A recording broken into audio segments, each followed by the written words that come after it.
Осы тікелей эфирге мен кішкене ертерек шықтым, себебі басқа бір жоспарлар шығып кетті, және де бүгінгі тақырыпты мен айтамын, бірақ сұрақтар өте көп келсе, өте көп кері байланыс болса, пікірлер қалдырсаңыз, онда әрине мен осы тақырыпты бөлек видео түсіргіземін.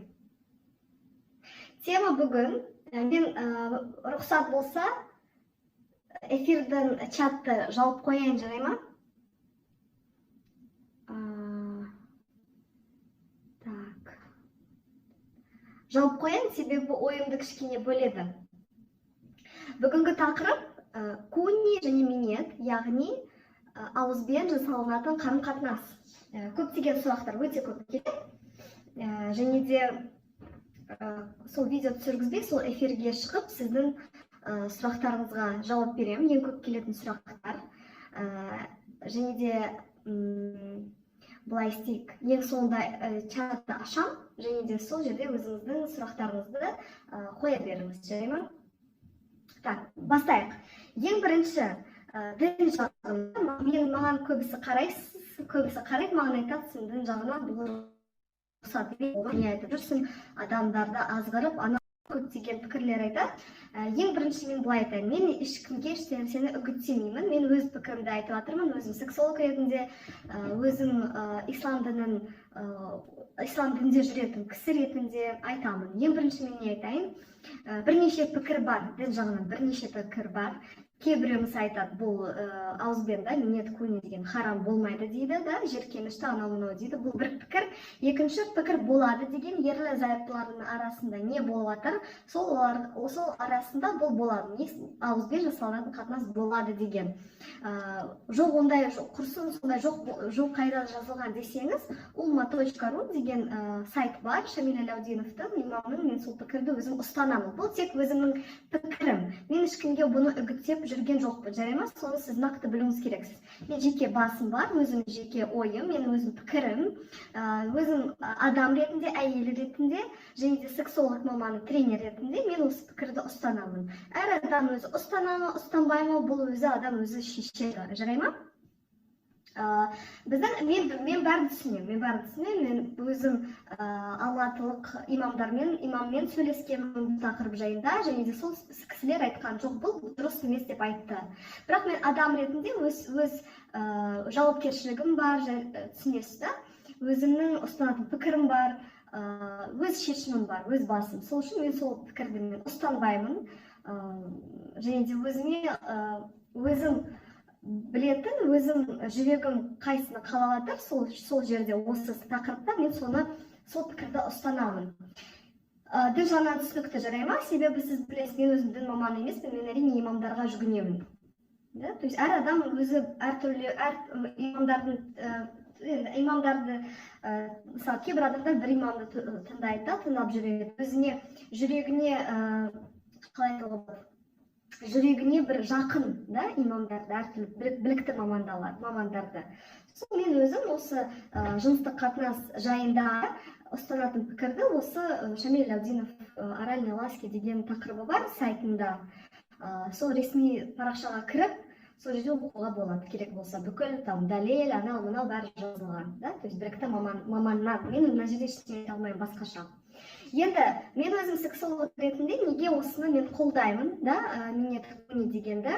Себебі көптеген жыныстық өмірде, ерлі зайыптылардың арасында көптеген ситуациялар болады. Жыныстық қатынас стандартный формамен айтсақ, мысалы, қанатпен ер мен әйелдің мүшелерінде, жыныс мүшелері айтсақ, мысалға, әйел адамда еттекір кезінде жыныстық қатынас болмайды, тыйым салынған. Оны бәріңіз білетін шығарсыз, еттекір кезінде әйел демалады, ешқандай жыныстық қатынасқа түспейді. Ол біріншісі. Сол жыныстық қатынасқа әйел адам түспейді, бірақ еркек кісі мысалы қалайды. Сол кезде мысалы кейбір әйелдерде 3 күн еттекір келеді, кейбір әйелдерде мүмкін 10 күн келуі мүмкін. Солда ер кісіге 10 күн жүру мүмкін қиын болады. Сол жаман бір ойлар кетпесін, бір не айтуға болады, мастурбация жасамайды ғой. Сол үшін әрине ауызбен жасалатын қатынасқа, жыныстық қатынасқа сүйенеді. Сол үшін ерлі зайыптың арасында бұл олсыз осындай жыныстық қатынасты түрлендіретін жолдарға сүйенбесе өте қиын болады. Мен оны жақсы түсінемін, да.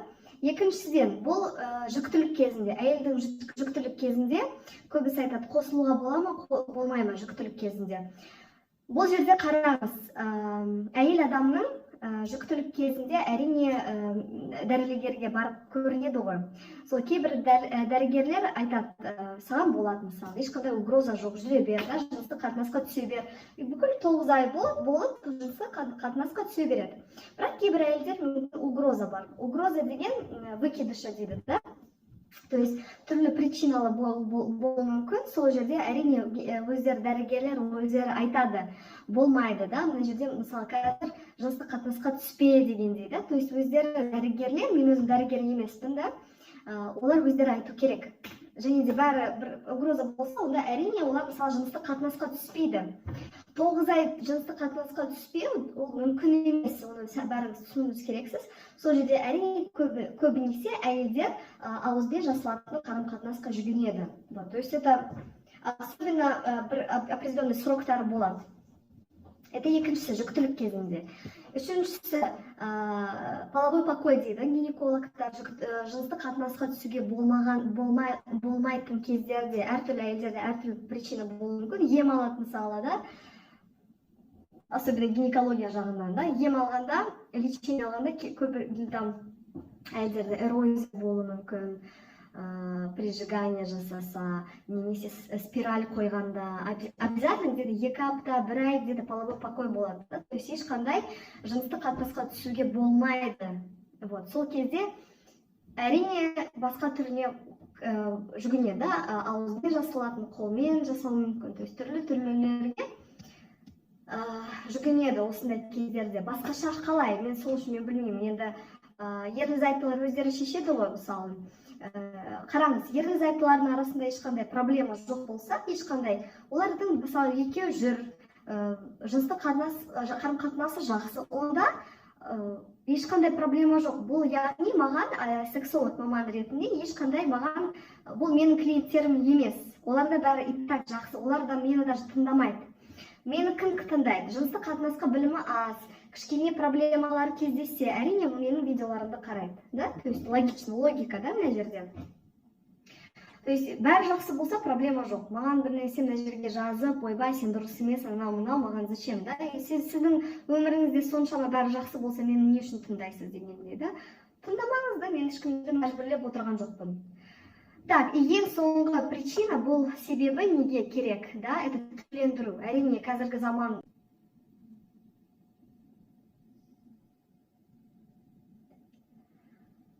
Так.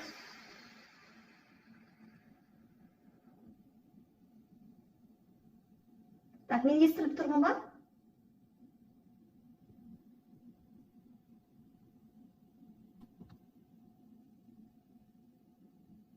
Ладно, так, көшейін. Так, дальше. Кешіріңіз, біресе чат, что-то эфир, да, тоқтап қалды. Что-то не то, да?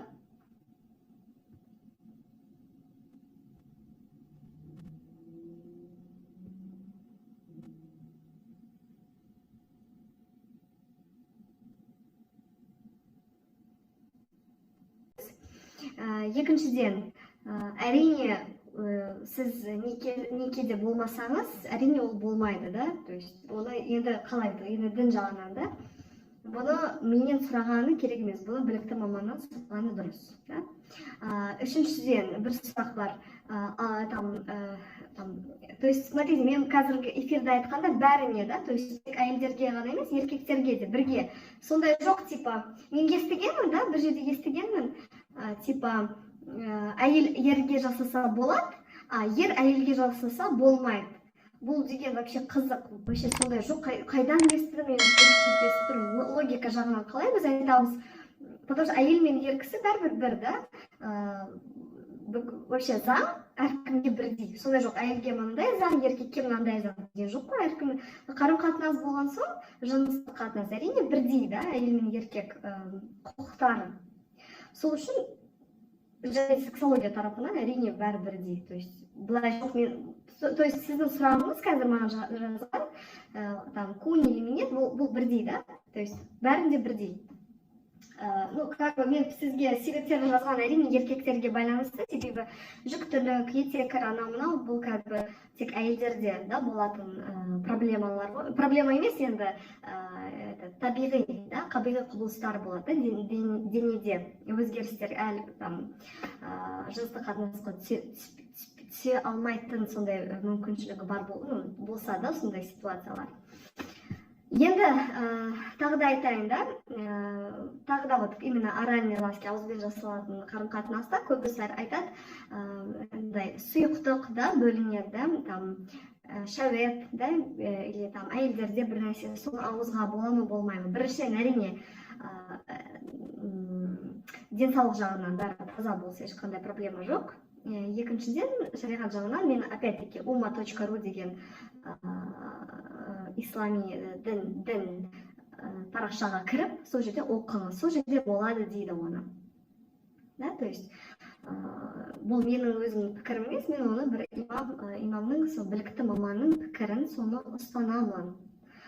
Былай айтайын, сіз мына жерде мен комментарий оқыған жоқпын, да, бірақ кейбір адамдар айтады, ой, сен сондайсың, мұндайсың, давайте мына жерде детский сад істемейік, да, мен өзім кішкентай қыз емеспін, мен үлкен әйелмін, енді үлкен емес, бірақ әйел адаммын, да, кішкентай бір қыз емеспін, мына жерде кішкентай мені тыңдасаңыз, мен өзім әпке, да, ретінде мені санаңыз, кішкене құрмет болсын, мына жерде мен білімді таратып жатырмын, ешқандай бір жаман нәрсені айтып жүрген жоқпын, білгені дұрыс. Көптеген мәселелер болып жатыр ерлі-зайыптылардың арасында. Мен осы тақырыппен уже 4 жыл жұмыс жасаймын. Қаншалықты проблема мәселелер ерлі-зайыптыларда бар екенін өте жақсы білемін. Сол үшін маған мына жерде бірдеме осындайсың, мындайсың деп маған жазған керек емес, да. Осындай қанша рет естігенмін. Және де мен пікірімді ұстамасаңыз, ұстамаңыз, да. Мен былай айтамын, мен өзім нақты 100% білемін, да, осындай пікір бар, осыны ұстанамын, болды. Жарай ма? Так, давайте. Общий түсінікті болды деп ойлаймын. Қараңыз, давайте былай істейік. Осы тақырыпты, потому что қазір сеть бірдеме болмады, не то, да. Мен осы эфирді сақтаймын, қараймын, да, қалай екен, қалай сеть қалай болды, жалпы видеоның қандай айтады, качествосы қандай екен, да, сапасы қалай шыққан екен, соны қарауым керекпін. Онша жақсы шықпаса, онда мүмкін басқа күні тағы да, ертең мүмкін тағы да бір эфирді жасаймын, кешке қарай кішкене көрейік, да. То есть маған қараңыз, былай істейік, сіздің сұрақтарыңыз болса, көбісі маған инстаграмға сұрақ қойға бола ма деп айтады, сіз солай маған жазбаңыз, сіз нақты менің есімім мынандай, менің жасым осынша, осындай мәселем бар деп нақты қысқа нұсқа сұрақты қойыңыз керексіз, жарай ма? Сол кезде ғана мен қарайым, керек болса мүмкін видео түсірем, бірақ көбісі сұрайтын сұрақтары, көбісі бұл дәрігерге сұрақ қойылатын сұрақтар ғой көбінесе денсаулық жағынан. То есть қандай ем беру керек, не істеу керек, соны тек дәрігер. Сексолог маманы кішкене психология тарапынан, жалпы жыныстық сауаттылық жағынан, соны немесе ерлі-зайыптыларда жыныстық қатынаста болатын мәселелер болса, соны шешетін ғой. Ал сіздің денсаулығыңызбен біресе дұрыс емес болса, оны тек дәрігерге барасыз, жарай ма? То есть сол үшін маған көбісі ерлі-зайыптылар келеді. Мәселелері болған, сол себебі олардың арасында проблемалар бар, соны шешу керек. Біз сонда мен көмектесемін, жарай ма? Так, давайте чат ашамын. Так, көрейік, кішкене оқиын. Давайте сұрақтарыңызды қойыңыз. Кішкене 2-3 минут берейін и давайте этот. Мен жасым 40-та, менің сануға ештеңе болам. Все. Так. Инстаграм, Анель, андай астыңғы сызықша ресми. Анель ресми деген.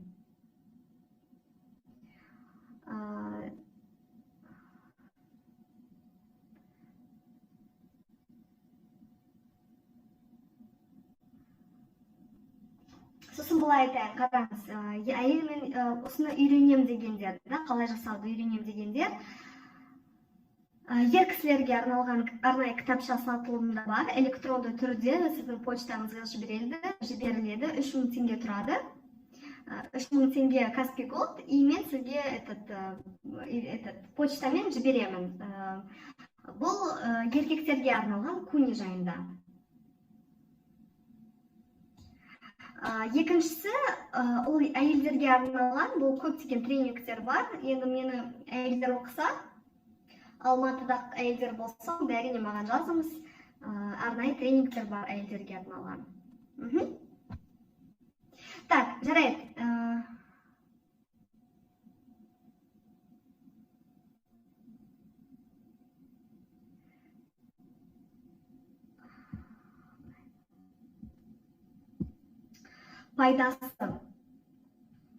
Пайдасы әрине түрлендіру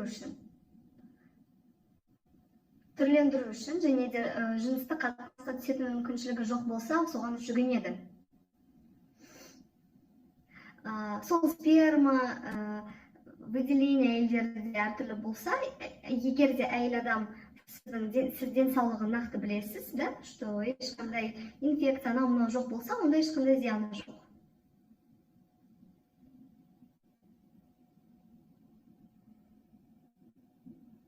Так, әйел адамға өлшемі маңызды ма? Сол жағында видео бар ғой, ер мен әйелдің жыныс мүшелері жайында.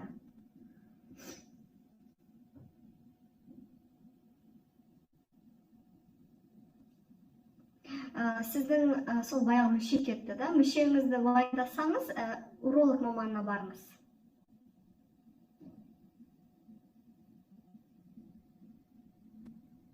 Ғыр еткен дыбыс шықты, урологқа барыңыз.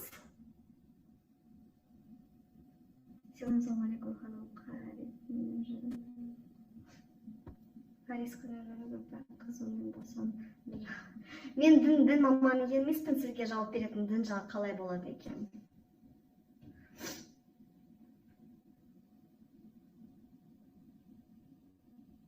Так, все ана не істейсің, это деген уже қандай кішкене детский сұрақтар кетті. Жалпы мен білем, мені оқитындар адамдар өте білімге талпынысы бар кісілер, мені түсінетін, қолдайтын кісілер өте көп. Сіздерге үлкен рахмет. Сіздің кері байланыс көптеген маған пікірлер жазады, дайректке инстаграмға маған жазады. Сол үшін сізге үлкен рахмет, қолдауыңыз үшін рахмет. Басқа қызық сұрақтар болса, немесе өзіңіздің пікіріңізді мені әпке ретінде, қарындас ретінде, маман сексолог ретінде қабылдайтын, мені тыңдайтын оқырмандарым, сондай сіздің пікіріңіз болса, маған дайректке жазыңыз. Себебі ютубта көбінесе мен пікірлерді өшіріп қоям, себебі өзіңіз көріп атқандай көптеген бір орынсыз пікірлер қалдырады.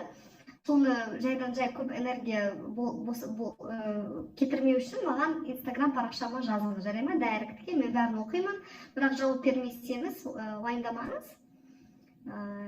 Кейбір кезде қолым тимей қалады, бірақ бәрін оқимын.